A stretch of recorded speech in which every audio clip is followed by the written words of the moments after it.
Guys, good morning. I am myself Ashish Kumar Pandey from Delhi Public Convent School, Midha Bahari Balia. Today I am going to explain about the light, shadow and reflection. This is chapter number 12 from Living Science. Guys, in my previous videos I have already discussed about the non-luminous and luminous objects. Guys, at present in this video I am going to explain about light travels in a straight line. Guys, आपको पता होना चाहिए कि जो light है वो हमेशा एक सीधी रेखा में गति करता है। बेटा, कभी भी प्रकाश जो होता है सीधी रेखा में गति करता है, इस बात को हम प्रैक्टिकली भी समझ सकते हैं और थ्योरेटिकली तो ऐसे ही समझ रहे हैं कि प्रकाश सीधे रास्ते पे चलता है। गाइस, बात ये आती है कि अगर प्रकाश सीधी रेखा में चलता है तो यह कब तक के लिए सत्य है? यह बात तब तक के लिए सत्य है जब माध्यम एक प्रकार का हो, यानी जिस माध्यम में प्रकाश यात्रा कर रहा है उस माध्यम की जो डेंसिटी है वो एक जैसी हो। आइए समझते हैं बुक क्या बता रहा है। When you shine a torch in the dark, light appears to go straight outwards।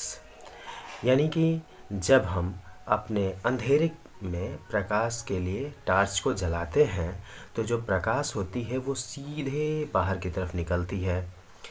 ठीक है। The light from the cinema projector also appears to take a straight path to the screen. यानी कि जो cinema projector होता है उसमें जो light होती है, समझ गए, वो सीधे स्क्रीन तक जाती है, एकदम सीधे उसका लाइट स्क्रीन तक पहुंचता है। तो ये चीज़ हमारे पास एक मतलब एग्जाम्पल के रूप में हो गया। These observations show that light travels in a straight lines। ये जो हमने बात समझी कि अंधेरे कमरे में टार्च जलाएं तो सीधे बाहर की तरफ निकल रहा है, सिनेमा प्रोजेक्टर को ऑन करें तो उसका जो लाइट होता है सीधे स्क्रीन पे जा रहा है। तो ये दोनों बातें हमको ये इशारा करती हैं कि प्रकाश एक सीधे मार्ग पर यात्रा करता है। इसके लिए एक एक्टिविटी भी दी गई है, इस एक्टिविटी के द्वारा भी आप समझ पाएंगे। एक बिल्कुल हम लोग सीधा रॉड लेते हैं, रॉड क्या कह सकते हैं, एक पाइप लेते हैं जिसमें होल होता है, वो सिलेंड्रिकल शेप का होगा, और आगे जो है एक लाइटेड कैंडल जो है रख देते हैं और फिर दूसरे किनारे से उसमें देखते हैं तो हमको लाइटेड कैंडल जलता हुआ दिखाई देता है।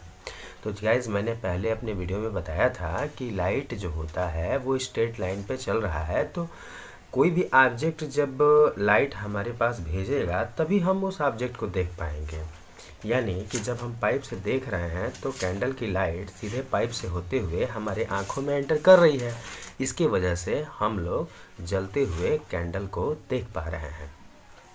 नेक्स्ट, अब क्या करते हैं कि उस पाइप को थोड़ा सा बेंड कर देते हैं, थोड़ा मोड़ देते हैं और फिर जाकर उसको लाइटेड कैंडल के सामने रखते हैं और फिर देखने की कोशिश करते हैं। तो उस सिचुएशन में भी आपको लाइट नहीं दिखाई देगा। क्यों? क्योंकि लाइट का जो पाथ होता है वो स्ट्रेट लाइन पाथ होता है और जो लाइटेड कैंडल से लाइट आ रही है वो सीधे नहीं आ पा रही है, क्योंकि वहाँ पे पाइप जो है बेंड हो चुका है।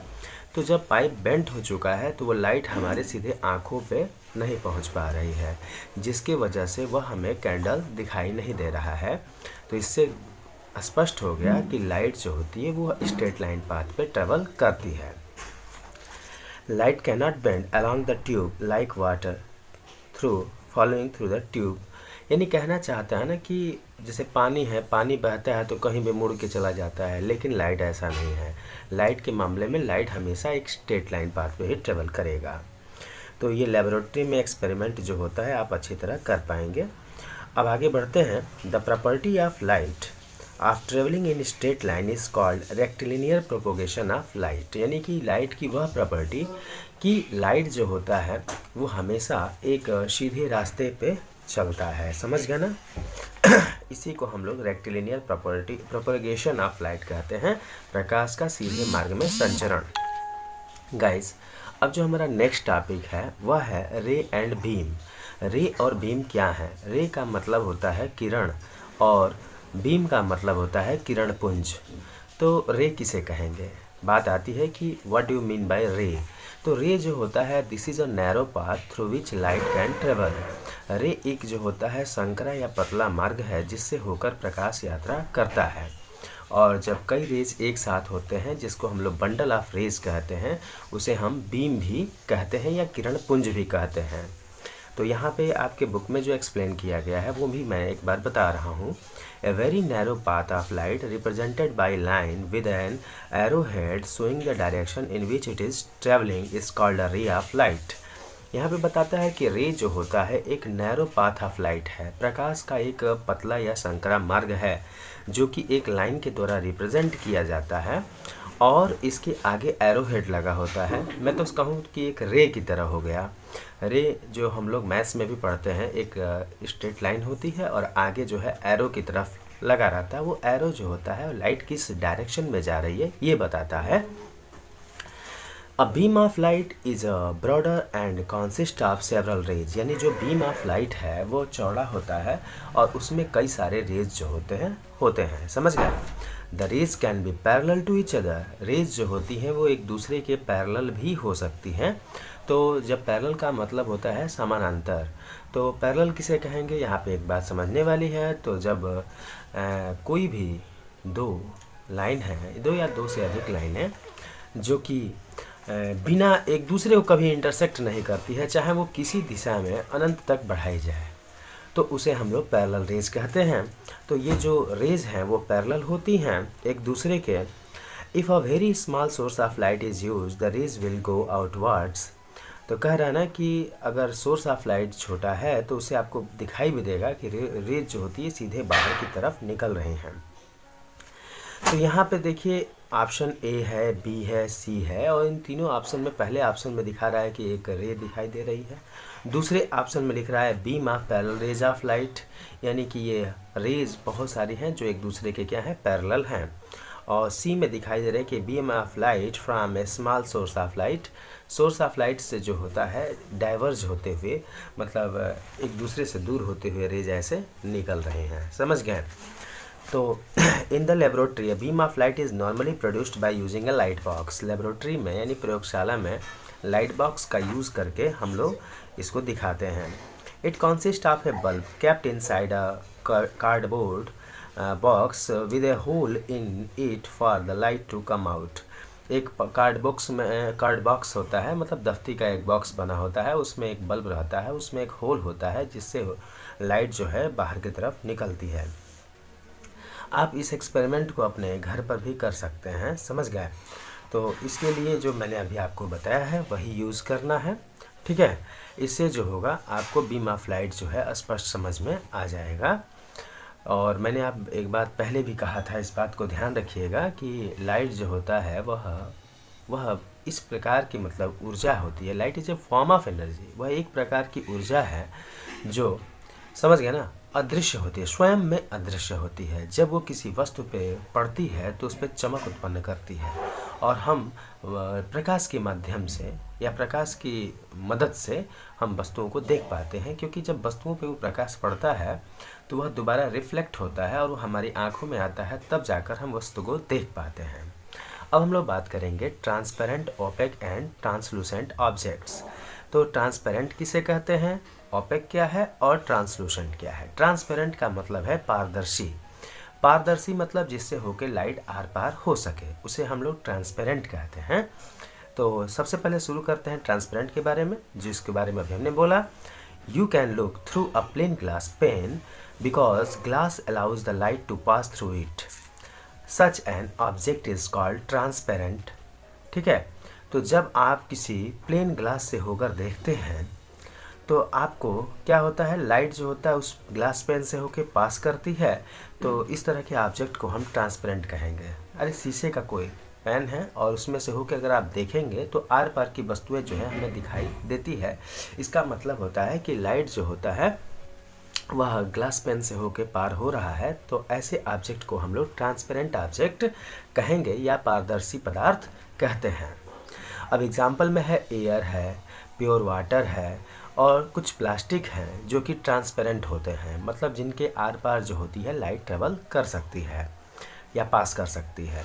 You can not look through a cardboard piece or through this book because they do not allow light to pass through them, such objects are called OPEC.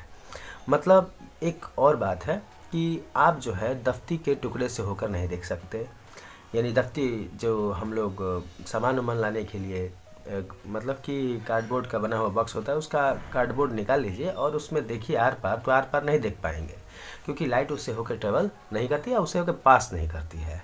तो ऐसे ऑब्जेक्ट जिससे होकर लाइट आर पार नहीं हो पाती उन्हें हम ऑपेक ऑब्जेक्ट या अपारदर्शी वस्तुएं कहते हैं। If you look at A lighted torch through a tracing paper, you will be able to see the glow of the torch but the torch itself is not visible। अगर हम लोग कोई tracing paper, या मैं कह सकता हूँ कि आप एक पेपर ले लीजिए, उस पर हल्का सा बटर या ऑयल थोड़ा सा लगा दीजिए और तब जाके उस पार की वस्तुओं को उस पेपर से होके देखेंगे तो ग्लो तो समझ में आएगा, बट वो टार्च जो है एक्चुअली दिखाई नहीं देगा। समझ गए ना? तो इस तरह से केवल ग्लो ही समझ में आ रहेगा, उन्हें थोड़ा बहुत आर पार दिखाई देता है, पूरी तरह से नहीं। तो ये जो होता है लाइट को थोड़ा बहुत पास होने देता है और इससे जो होता है हम वस्तुओं को स्पष्ट रूप से नहीं देख पाते हैं, देख तो पाते हैं बट स्पष्ट नहीं देख पाते हैं। तो such as object are called translucent. ऐसे ऑब्जेक्ट को हम लोग ट्रांसलूसेंट ऑब्जेक्ट या अल्प पारदर्शी पदार्थ कहते हैं। तो गाइज मैंने तो प्रयास किया है कि आपको पूरी तरह समझाने की कोशिश करें और आगे नेक्स्ट वीडियो में भी कुछ बताऊंगा। फिलहाल अभी थोड़ा सा इसके बारे में देख लीजिए कि बटर पेपर है, ग्राउंड ग्लास है या थिन शीट ऑफ प्लास्टिक है, ये सभी जो है ट्रांसलूसेंट ऑब्जेक्ट के एग्जांपल है। बटर पेपर एक होता है जिसमें हल्का सा बटर वगैरह लगा होगा, ग्राउंड ग्लास है, थिन शीट ऑफ प्लास्टिक है, यानी रंगीन प्लास्टिक होती है, तो आर पार पूरी तरह से नहीं दिखाई देती है, थोड़ा बहुत दिखाई देती है, थोड़ा बहुत प्रकाश आर पार होता है, तो ऐसे को हम लोग ट्रांसलूसेंट कहते हैं। तो गाइज आप जो है मेरा वीडियो देख रहे हैं, फिर देखने के बाद इतना तो कर सकते हैं, कम से कम वीडियो को लाइक कर दीजिए। हम थोड़ा मेहनत कर रहे हैं आप लोगों के लिए ताकि हमारा और भी हौसला बढ़ेगा। आप अगर नए होंगे तो मेरे वीडियो को सब्सक्राइब भी करिए, जिससे कि मैं और भी अच्छे अच्छे वीडियो बनाने की कोशिश करूँ और मैं जो है हमेशा अपने चैनल पर इस तरह के कंटेंट्स जो है लाया करता हूं। तो गाइज़ मेरा सपोर्ट कीजिए और थोड़ा सा कमेंट बॉक्स में ज़रूर बताइए कि आपको वीडियो में बातें समझ में आ रही हैं कि नहीं। अगर नहीं आएंगी तो भी बताइए, क्योंकि हम थोड़ा सा प्रयास करेंगे अपने नेक्स्ट वीडियो में इससे भी बेहतर करने की कोशिश करें। Thank you, see you in my next video, bye.